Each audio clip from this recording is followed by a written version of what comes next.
G'day and welcome to the Grow a Small Business Podcast. I'm your host, Troy Trewin. Each week, we speak with an owner who has grown a business with 5 to 30 team members to something bigger. Diving into their numbers and unearthing the pain they've experienced, we explore what they did to overcome each barrier and what they would do differently from day one.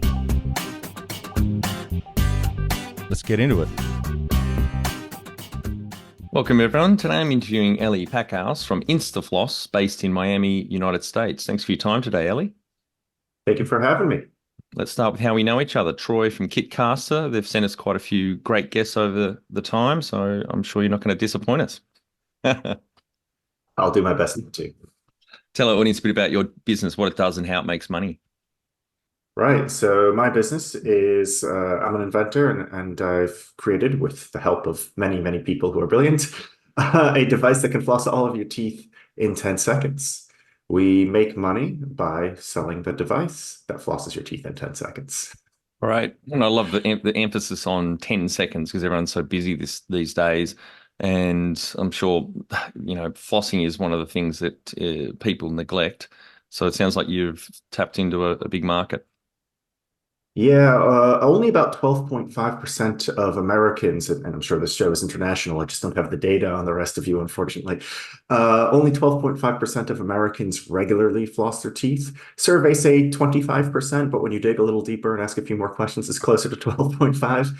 The number one reason people give is that it takes too long. So if we could solve that, we would, help a lot more people get access to oral care.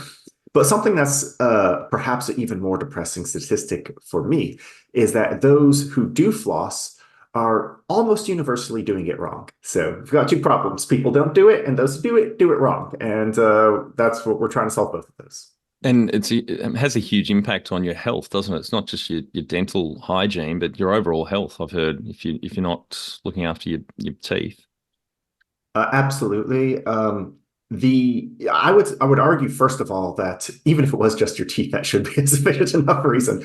But it is true that there's a lot of data showing correlations with inflammation in any part of your body influencing inflammation in other parts of your body. So every type of vascular disease in particular, which is particularly affected by inflammatory aggravation, will be affected. So things like heart disease, joint pain, erectile dysfunction, all of these are correlated with not flossing. Wow. That should be motivation for some, I think. About 12.5% of people. Yeah. And maybe explain to the audience how your product works and how is it different? Right. So one thing that you may be familiar with or may not be familiar with is a water flosser. So water flossers have been around since the late 50s, early 60s. And the way they work is they shoot a jet of water at a particular pressure that is able to floss your teeth and get underneath your gum line. And we have decades of research showing that water flossing is actually more effective than string floss because the water molecules are smaller than string molecules, so they can get deeper underneath your gum line. They can clean out more debris, disturb more bacterial biofilm. However, in order to actually do it properly, you need to aim the jet at a 90-degree angle. You have to trace your gum line and in between your teeth. And that is a cumbersome process that, number one, it takes even longer than strings. You take the number one complaint about flossing and you make it even worse. And number two is very difficult for people to do correctly. And so in studies on it, we see a tremendous difference between people who floss themselves and get flossed by a dentist, even with the same tool. So our solution is, imagine you took a mouth guard, but instead of the whole mouth guard, because if we did a whole mouth guard, it would have to be custom and that would be $900 and there's other problems, it wouldn't even be that effective. You take just a cross section of the mouth guard. So it's an H shape, a U over the top of your teeth, a U over the bottom of your teeth. Then from the U's that are wrapping around your teeth, we fire 12 jets at a 90-degree angle. This covers 100% of your gum line. And yes, we do need 12 jets to do this. And you rotate it from one side of your mouth to the other, and that way we can do it in 10 seconds. So special for the YouTube people, I'll demonstrate it, and if you are listening to this in the podcast, I recommend you just quickly check out the YouTube just for a sec. So here's what the mouthpiece of the device looks like. Compare it to a traditional water flosser, which is just one jet. You have to manually trace like that. So this the U rotates, each U rotates, they move individually, and you put it in like this, Mhm. Yep. and you're done. Wow. So check it out on YouTube if you just want to Yeah. see the demonstration of the mouthpiece. And how did you start out? By not sleeping for about a month. I just knew that there had to be a way to do it because so many people were complaining about like flossing is so uh, takes so long and it's so cumbersome and it's so difficult to do. And I had thought of the idea while I was actually working on my first company with my brother. We had come out with about 7 products, and it was all in the high tech musician space. So it's a very niche space. But I love creating technology. I love creating mechanical solutions to problems that we have. And I kept thinking about this problem, and I couldn't let it go. And so I started reading textbooks, periodontal textbooks to see like what is flossing, why should we do it? What are we trying to accomplish? I started downloading everything from like PubMed to see, what studies exist on there to try to get insight into how a device might work. And so that's when I learned about water flossing. I learned about the 90-degree angles. I learned about the 100% coverage. I learned about the lack of people covering the areas that need to be flossed. And I just knew if we could somehow do it with multiple jets at the correct angles, that would be a breakthrough product and the path to literally billions because there's billions of people who need it. Yep. Right. And maybe go right back to the start. Did you go to university, corporate job? Run us through those? So I'm a classic dropout. I was in university. I was in university for almost 6 years, I think. Um, And because I switched my major a few times, I started with the econ and psych. I did that for 3.5 years.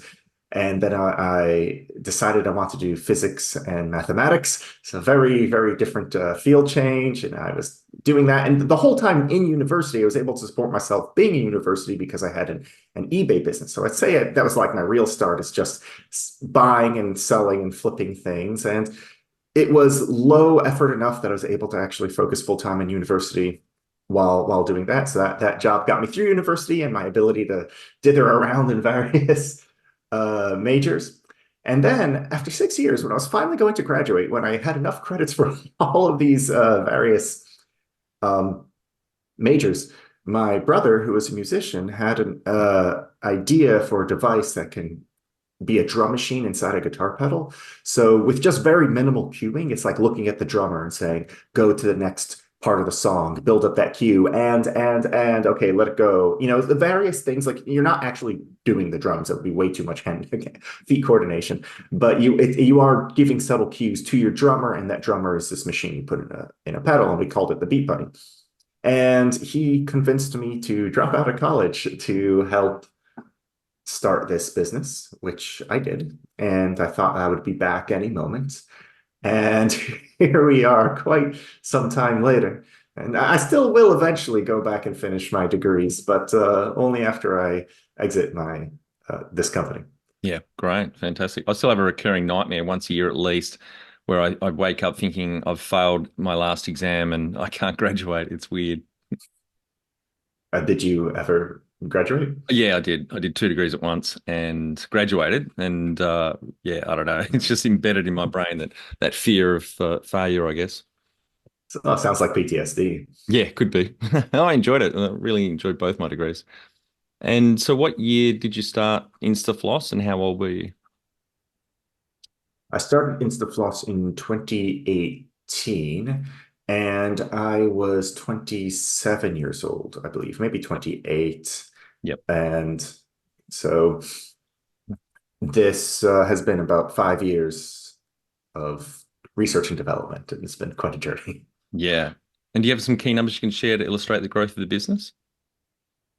Well, yeah, there's numbers, but there's also the intangibles. I'm sure you could make them tangible somehow, but we have a granted patent.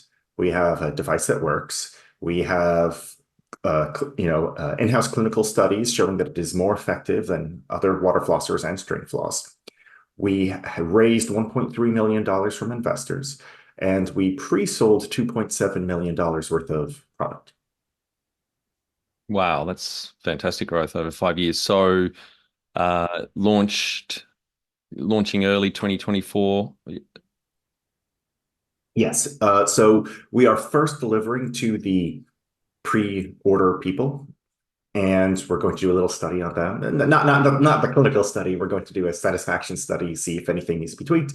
And then in early 2024, so by the time you listen to this podcast, because this is recorded well in advance, we're delivering right now to the pre-order people. And by the time you listener hear it, it should be on the market for you to be able to try yourself.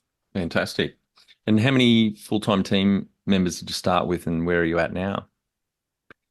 I suppose I started with just me and my co-founder, Dr. Ralph Froud.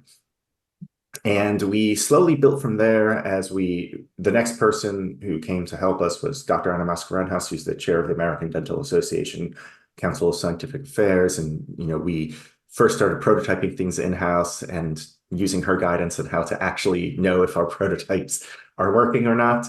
And from there, we expanded the team to include more engineers and then eventually marketer and then customer support.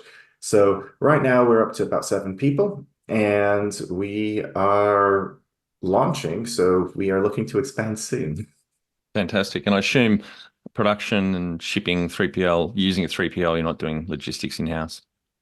Right. So I wouldn't count that as, I mean, technically, in a way, they are team members in the sense that we're talking to them every day and we're coordinating with them every day. Same with our factory. We talk to our manufacturers literally multiple times a day on so many things going on. It really feels like they are part of the team. And in a sense, they are part of the team. It's just the legal fiction on who's part of the team and who's not part of the team. I mean, who's more part of the team? A contractor who works with you literally 8 hours a day, or a person on payroll who's, on leave for a very long time or not doing their job or something like Yeah. that.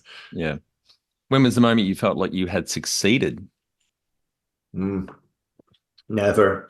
There's always something, you can only kick the can down the road, but then you have to kick it down again and you have to kick it down again.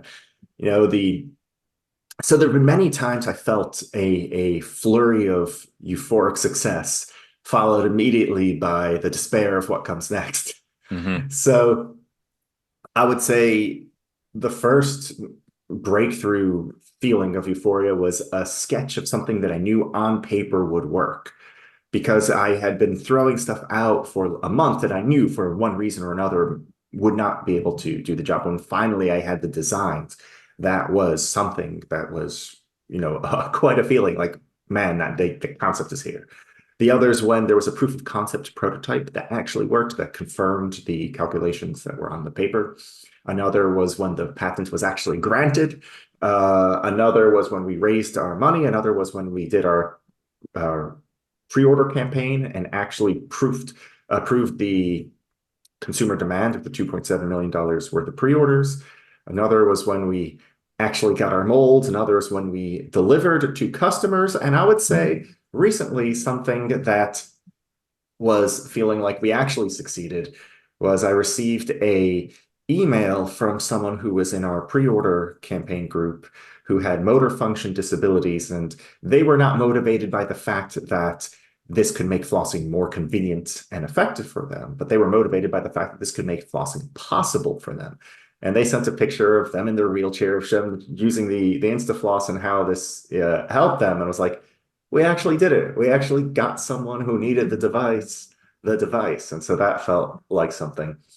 Immediately followed by the despair of, and now we have to scale production and do everything involved there. So there's many, many steps that will happen up until the exit. And from what I hear from people more experienced than me, that's when the real questions start of what do you do now? And, it never ends until you die, I suppose. Yeah.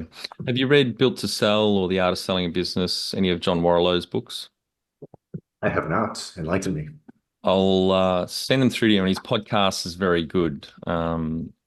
Both great books about building your business, obviously from day one, pretty much. So it builds on a bit of the Michael Gerber's E-Myth messaging, which is start with the end in mind. But the Mhm. podcast in particular has a lot of great stories of founders that have exited, mistakes they made on the way out, legal terms, or in just negotiating. I'll shoot you through those to have a look at. But they're great books. He's got a third one called The Automatic Customer, so which would be relevant for your business about recurring revenue and subscription-based businesses. I'll definitely check them out. Thank you. And that's phenomenal. 2.7 million in pre-sales. How long did it take to lock that in? And secondly, which platform did you use? Like Possible? Was it something like that, or you just did it through your own marketing? So we did that in about 1 year, and it was a combination, not necessarily a simultaneous combination, of Kickstarter, Indiegogo, and our own website. Yep. Right. What does success look like to you? Success looks like to me like actually solving the problem. And there's many steps to solving the problem. The first was solving the problem of could this conceptually be done? The next thought is solving the problem of can we get this built? The next problem that we have to solve is can we actually get this in the hands of the broader market, the broader world? We could fail at that. And then can we pass this on to a larger corporation that could take this really to where it deserves to be? And then can I solve the problem of what do I do next? And so there's no one success. There's just many steps of success. And I feel lucky that I've had some steps of success, and I hope to achieve others. Number one thing you'd recommend to marketing a fast-growing business? I would say to be skeptical of everything and to not come in with your assumptions. So treat it like a scientist. And that's how I feel everybody in every department really should treat it. This perhaps my own bias as a person creating a medical product. But from the engineers to the marketers, I feel like they should equally be scientific in their approach. I'll give you one example. So this actually does not come from Instafloss, but this comes from my previous company, Singular Sound, where we made music tech products. I don't know if this would actually carry over to Instafloss for the reasons of consumer fit, but I'll tell you what it is. We have a genius marketing guy, Anthony, and he was doing experiments with our email marketing. And he realized that the less standard he made it, the better of response. So we got rid of branding and pictures. We got rid of salesy stuff. We got rid of color, CTA buttons. And the more it seemed like a text conversation email, the better consumers responded, at least our consumers for our products in that particular case. And eventually it was like, man, I need to do some more testing. What if I had a typo? That would make it really seem like it's coming from a person and not from a machine. I was like, what the hell? You can't do that. This is like a real company that we have our reputation to consider. And I started giving all my gut reactions. And then eventually I admitted, like, okay, you know what? You're right. I'm just basing this off of nothing but bias and assumptions. Go ahead, test it. And he tested it, and we saw a significant increase in conversions from the typo email. So I would, I'm not advising you necessarily to just start throwing typos in everything you do, but I'm advising you not to rule it out. Hmm. Yeah, the key point there is only something I probably learned 10 years ago because I've been swatting up on marketing, the last 10 of my 24 years in small business. I couldn't spell marketing at the start, didn't understand its value and let alone how to go about it. But one key message that got drummed into me by a good friend, one of the early podcasts we did here, James McGregor from Bitable, is test, test, test. You don't go with your own assumptions and bias. You need to look at the data in marketing. And until you stumble upon those one or two marketing methods that work for you and then double down on it. Um, and really interesting point you made about that email open rate and conversion, that there are heaps of studies out there from the email platforms that show plain text emails are almost 50% more effective than those that look like the old traditional newsletter with images in them and stuff like that. Now, you mentioned you raised 1.2 million in funding. Any other funding methods you used to get going? It sounds like it would be quite a capital intensive business. Our total funding was 1.3 that we raised from investors and 2.7 from pre-orders. Right. Okay. Yeah, of course. Yeah. The pre-orders would have helped. Yes, yes. So it's a total of 4 million that we've brought in and essentially put towards R&D. Very smart. all of it. Yeah, Ali, that's very smart that you've gone with the pre-sales. Not many people think about it, let alone do it. So that's great. You've been able to do that. It Preserving. reduces the amount that you have to raise for it does a number of things. It reduces the amount you have to raise from investors, so therefore you dilute your company less. It if you do need to raise from investors, it provides credibility, so it makes them more comfortable in investing. And look what we've done. We've actually proven it. And number three, it also proves it to yourself. If you weren't able to succeed at it, maybe you need to rethink something about your strategy. And before you actually go to market for real, then maybe it would be a good thing to find out before you commit the rest, who knows how many years to this. Absolutely. Very wise all round. Yeah. If you were to start up today with plenty of funding, would you go into your industry? The industry, yes, I would really go into any industry in which I thought I had a significant enough idea, and especially if I could do the Instafloss again with more funding, that would just be less stressful. So yes, absolutely. That takes us on to the next question. Can you outline the most stressful point in your small business growth journey so audience can learn from it? Yes, I would say the most stressful point actually was from my first business. There was a series of bad hires that we made from the head of marketing to the head of tech, the CTO. And both of those, I was young, I was 21 years old. So I didn't have the experience necessary to suss out these individuals, but we knew that we had reached 3 million in revenue, and we were like, well, we really have a shot at becoming a like the next large company in the music tech space. So let's hire the right people to build the right departments, both for the engineers to come up with all the other products and in the marketing, so we could actually sell what we've got. And so we had a very top-down approach. If we're going to hire a CMO and he'll hire everyone underneath him, we'll hire a CTO and he'll hire everyone underneath him. There was a number of issues with this, starting from the fact that we did not hire the right people for either of those positions. So then they did not hire the right people for their positions. And whereas it was just me and my brother and a friend who had got this company to $3 million, just us three and some contractors, when a year after hiring all these people, our revenue crashed by 1 million. Our expenses went up by another 1 million. We had no new products. The tech that we had development was in this like boondoggle of development and no idea what was ever going to come out because it just keeps like pushing and pushing and pushing. And the marketing was worse than when we were just, no clue what we were doing. It was worse than what we were doing on our own. So it was a very stressful time, not only because it was sinking the company down the toilet, that it had shown the flaws in my own thinking and hubris and inexperience.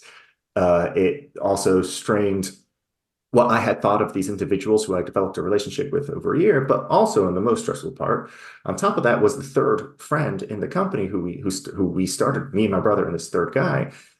He was trying to tell me the whole time that these guys weren't a fit, and I didn't listen to him, and that really strained us and hurt our relationship. And so everything about it was quite stressful. And so I learned from that experience many things. Um, Listen to those around you. You don't have to agree, but you should definitely hear them out wholeheartedly. And you should really hire from the bottom up because not only can people prove themselves and move to the right position, but also anyone who works for a superior, the most frustrating thing that they report is when the superior is worse at the task than they are, and they have to take orders from an idiot. That is the most frustrating thing for anyone with any amount of talent, and it sucks the talent from people. So you're not getting what you could get out of otherwise very talented individuals. So there's a Yeah, were they B or C players or were they arseholes? What was they were incompetent? yeah, I would say that they had a particular competence, and because we had hired them from big name companies, and we thought, well, you worked for this giant corporation and this role, so therefore you could help us with all that. But what I have since realized is that the larger an organization, the more it can be that your core competency is office politics. And in a small business or a startup, that is neither useful nor sufficient to do what needs to be done.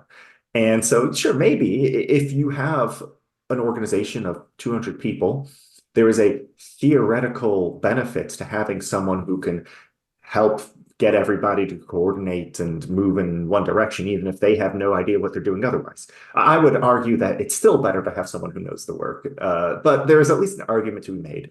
In a small group of people, there isn't even an argument to be made, and I'm glad that now that argument has been made for us all to see. And what happened with that business? Is it still going, or did you have to sell it off or shut? Yes. We actually managed to do a U-turn. Yeah. Luckily, we cut our losses, we fired people, we hired new people. We through that process, actually, we got the best marketer we ever hired, who was the guy who did the email test that we talked about earlier. And we turned it around. We not only got to where we were before, we actually surpassed it. We came out with 7 more products. So we really, it was a very, talk about being in university for a while. This was a very expensive education, Yeah, but good way to put it. way more expensive than university, but perhaps at least as it pertains to this, more valuable. The I no longer am operating day to day with Singular Sound because I have since been working on Instafloss full time, and I just don't have the time to do both. So I'm on occasional board meetings once in a while with Singular Sound, but it really doesn't take up much of my time. I've learned to let go, even though there's a lot of times I like hear about various things like, no, I need to get in. It's like, no, you have to have a separation because Yeah. I have to work on Instafloss and I have to get that out there. So And they need to be given the space to just get on with running the business as well, rather than having a lot of interference. And the cost of a mishire, I've read, is anywhere between 1 and 27 times that person's salary. Obviously, 27 is like massive for a CEO of a big company, etc. But even 1 times that cost is huge. I 100% agree. And not only does it cost money, but it costs time. We could have come out with products earlier. We could have changed our trajectory in various different ways. I could have not only saved a year of my life, but who knows how many years on the back end of my life that I've lost due to the stress. Yep. As I like to say, I think people are the hardest thing in small business and where the value's at. You probably could just end your sentence after the word thing. People are the hardest thing. Yeah, Yes. yeah. What area in business do you feel you've had to work on the most to add the greatest value? So that changes over time because there's various sprints. So certainly for a period of time, it was the engineering. But then my co-founder took over that largely off my plate, and it was the fundraising. And then it became the legal. Now I'm really working full time on team building, and that is a very consuming part for me because it's every aspect of the business. It's the people. It's the hardest thing. Yep. What have you enjoyed the least about managing fast growth? Honestly, juggling finances. I know that that's my job. And I know that's what I have to do, and that's what everything is measured by. And ultimately, you could argue that's what matters. But perhaps an investor or another business guy won't like this, but I'm really a product guy first. I like it because I like the product. I want the product to be good, and I want it to actually go out and succeed and do the thing, solve the problems it's supposed to solve. And so when you're thinking so much about juggling this finance and that finance, and then if we get this order at this much and cut this, and it's like all these optimizations, it's like I want to spend my time thinking about the product, not juggling the way to make it possible. But of course, you can't separate these two. They are one and the same. It's just, in my opinion, the least fun part about it. I assume you got plans though as you grow and you'll hire someone into that finance space so you don't have to worry about it as much. Yes, the best I could hope for is to be the least competent person in the company. What do you love most about growing a small business? I love seeing things come to life. So, like I said, I'm a product guy. I love seeing us actually accomplish something, especially if people said it couldn't be done or if they didn't expect it to be able to be done. And like I said earlier, with the email we got from someone who was had motor function disabilities, and could really have used it. And to see that to actually be out in the world is like, we actually did something. And so that's something that I think makes it all worth it. Even if it all burns down to the ground for whatever reason, at least we got that done. What has been the biggest mindset shift for you in your small business growth journey? I would say touching on earlier in the very beginning, I came at it from this very ignorant top-down perspective of hire the CMO, hire the CTO, and everything like that, and not focused as much as no, start from the first principles and get the work done, get on your hands and knees and do that part. And if it expands from there, it expands from there. So definitely, even though we've expanded past some early stages, definitely for my first company and now for Instafloss, I would say I still treat it like it's something being run out of a garage by some people who are just friends. The number one habit you think a small business owner needs to develop and maintain? Definitely, I would say lack of certainty. I think that being certain that you are correct about anything will be fatal for many people, and it's the biggest mistake I've seen. You have to definitely give everybody their shot and their opinion to come at something that you might have been blindsided at. So really, I try my best in all meetings to never use any language that is like, it is this way, or we are, anything like that. Just, I think, or perhaps, might this be better if, to give people the opportunity to say, well, no, it might not. Yeah, I think that's a Socratic approach, isn't it? Certainly, the way asking it with a question. Yeah. Yep. And it's so important as a leader, let alone a manager in a business, getting that balance right. And does take time, obviously, to learn and maintain that habit, but it's a hugely important one. Otherwise, you're just blocking the motivation of team members. They don't have buy-in if you're just a dictator. I mean, it's especially difficult if you really do believe that you are correct. Yeah. So, Yeah. Well, it ties into one of my favorite words you said before, hubris, overbearing pride or arrogance. So you've got to keep mhm. that in check as well. Yes, I believe it's the dictator the dictatorial tendencies come from hubris. The All of that comes from hubris. So if you want to summarize it as check your hubris, that would definitely be a fine summary to me. Yep, absolutely. Are you a small business owner? You know that getting recruitment right can make or break your team's success. Just one mishire can cost your business up to 27 times their salary. Finding and retaining top talent is a challenge, especially in today's competitive market. That's where our Ultimate Recruitment Toolkit comes in.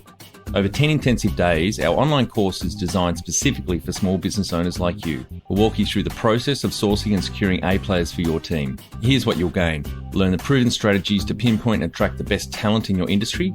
Access our comprehensive playbook filled with templates and tools tailored to fit your business needs, and apply the resources right away to enhance your recruitment process and streamline hiring.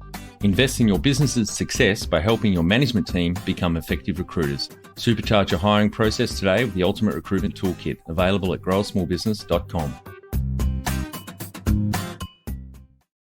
Now, you've talked about this a little bit already, but you got anything else to add around people, how you've added them to the team, mistakes, wins, and advice for those listening? Yeah, so we've already talked about hiring from the ground up. One thing that I've implemented in hiring practices is, there's an adage to hire slow, fire fast. But in practice, I've wondered, well, how do you actually do that when you want to believe in the people that you've just hired? So something that I've taken, and I started this actually in Singular Sound before Instafloss, is to hire someone with a particular goal and to say you need to reach this goal that's very reasonable. It's not ridiculous. It's if you are within the skill set that we think you are, here's something we both agree you should do.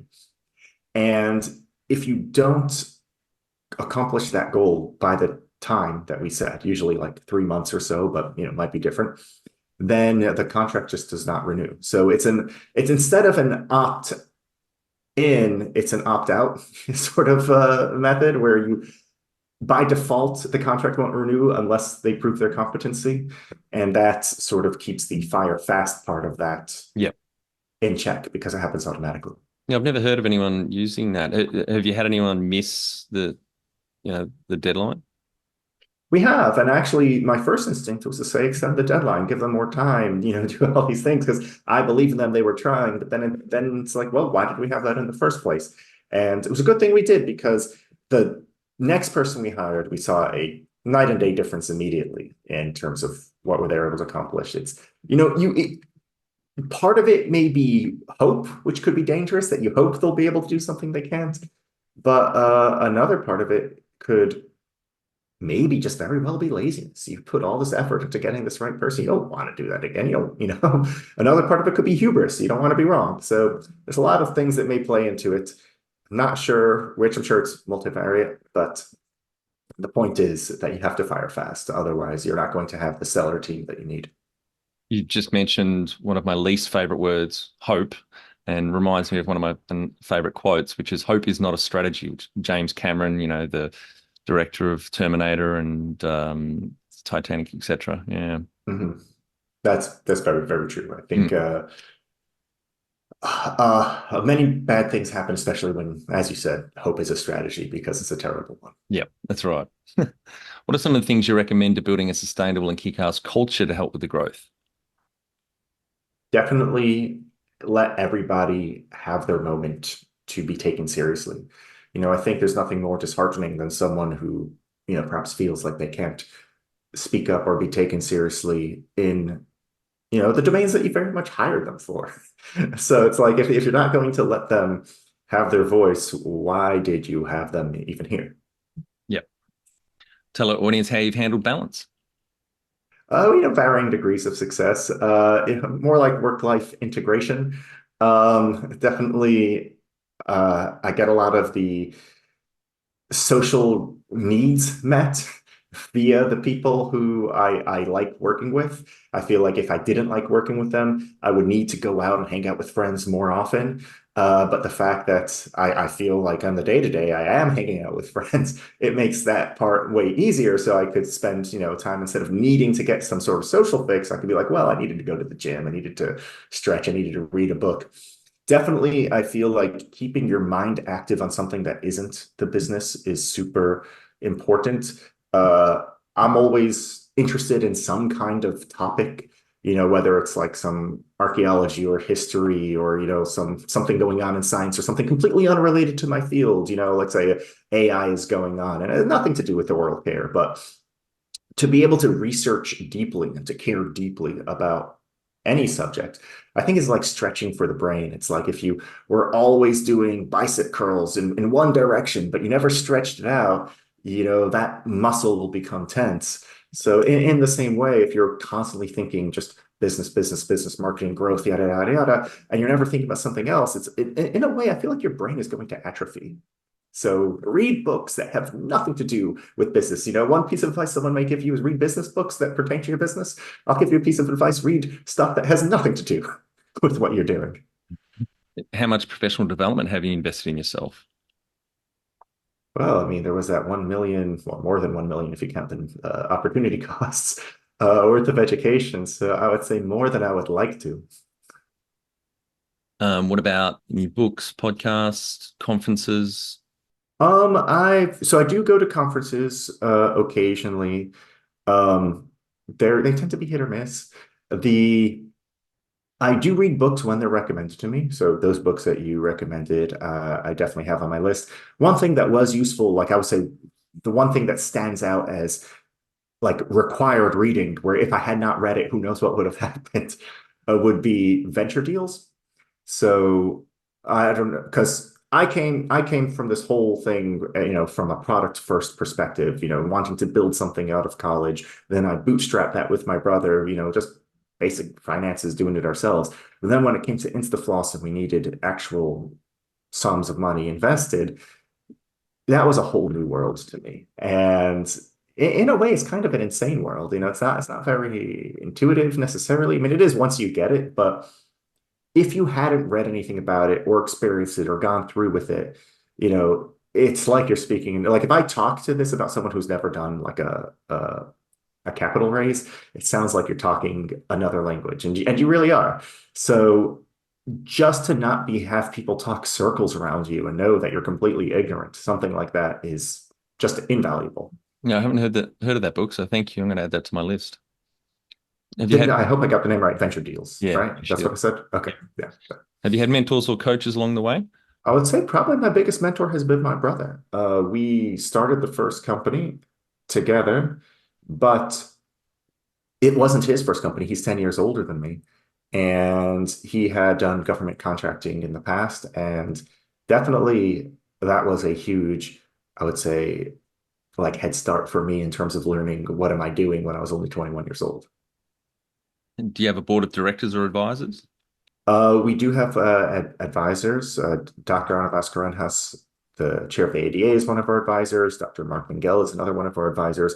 Essentially, the our advisors are very heavily tilted towards medical science Hmm. because that is one of our prime directives is to actually make a product that does what it's supposed to do. And we think that it's not going to succeed if it doesn't. In the future, we will probably bring on advisors who are more experienced in bringing on in scaling, because that is something that I've never gone to the scale of where I believe Instafloss can be. So people who have brought a company from a few million to tens of millions to hundreds of millions, there are things that happen at that scale that are just mind-boggling. For example, in my entire experience of being in the consumer goods business, I've used a contract manufacturer. And you pay for the goods, you have a contract with them, they make it, you pay them, etc. However, just one of the manufacturers of water flossing devices makes 6 million units a year. At 6 million units a year, maybe it makes sense to just have your own factory. What is involved there? That sounds like super capital intensive. That's something I wouldn't even begin, I would hope I wouldn't have the hubris to claim Hmm. that I know the first thing about. So it would be very useful to have advisors who have been at that scale to know what to expect. So, because it really sucks to get up to that and then you trip over your own success, where you're growing at a pace where you don't make the intelligent decisions needed to actually scale. And that is something that I think I'm seeking out in the very near future. I think it was Henry Ford that said success is a poor teacher. I would agree with that, especially since you don't know necessarily what causes success. It could be luck. Yeah. Now, granted, what could cause failure could also be luck, but usually it isn't. Hmm. All right, Ellie, we're on to our final five questions. What do you think's the hardest thing in growing a small business? I think definitely maintaining positive no matter what happens because your despair is not productive. And so when something unexpected happens and you're like, oh shit, we thought we had enough funds for this, but we actually don't have enough funds. We have to either pivot our strategy or raise the funds or do something else. If you spend your time in despair, not only are you not accomplishing anything, but so too is everyone else. And so for me, managing to just control that emotion and just take everything else just like a puzzle or a challenge, being like, oh, isn't that interesting? We were just faced with something existential. Well, how would we solve this one? Makes it very much more productive, not only for you, but for your entire team. Favorite business book, which has helped you the most? That'd be Venture Deals. Venture deals, yeah. At least for my situation, I wouldn't like if you're never going to raise money, don't read it. Yeah. Any great podcasts or online learning tools you use for your own professional development?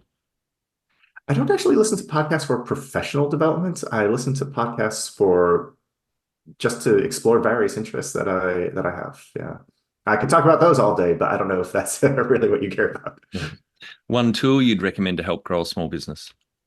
Well, if you have, we're a distributed model, so I think without Slack, we would be pretty lost. I know that's probably a very typical answer, but it's true. Finally, my favorite question. What would you tell yourself on day one of starting out 5 or 6 years ago?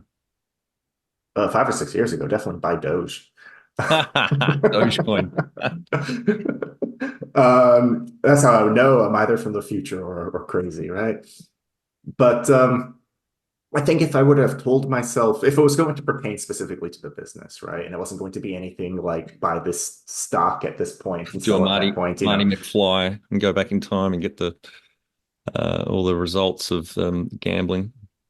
Exactly, exactly. So if we're steering away from what I would actually do if I had that opportunity, um, I would say this is going to take a lot longer than you think, even when you take into account the fact that it will take a lot longer than you think.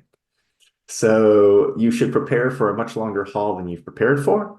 And in fact, I would advise myself to raise more money than I did because I had to go raise another round and then another micro. So I did it in like little micro rounds, which I guess kept us lean, mean fighting machines. But to be honest, I could have spent more of the time developing other parts than just raising money, which would have been, at least from my perspective, doing something I love way more. Yeah, Bill Gates said we overestimate what we can achieve in a year and underestimate what we can achieve in 10 years. Have you heard of the rule of 4x2? No, what is that? I heard of VC when I was living in London at a conference speak. He said, told the audience about this rule of, he calls it the 4x2. Obviously gets hit up with for money a lot. And he says to the entrepreneurs, it's either going to take you 4 times as long and cost twice as much, or take twice as long and cost 4 times as much. The only difference is you get to choose which path. Ah, phenomenal. Hmm. I would say if you're lucky and competent. Yeah, that's right. Well, thanks, Ellie. Really enjoyed our chat today. Congratulations to you and the team on the growth over the last 5 or 6 years, starting with 2 full-time equivalents, now around 7, and the 2.7 million pre-orders over that year is phenomenal. And I think we'll have to have you back on the cast in a couple of years to see where the business has gone. I think you've got a lot of success ahead of you. So congratulations up to this point. Thank you. Thank you. I look forward to being there and seeing what we've underestimated we can accomplish in those 10. And for our audience, we'd greatly appreciate a review in iTunes or whatever platform you listen to us on. More reviews means we bubble up higher in iTunes, etc. So more business owners looking for podcast help with their growth will find us.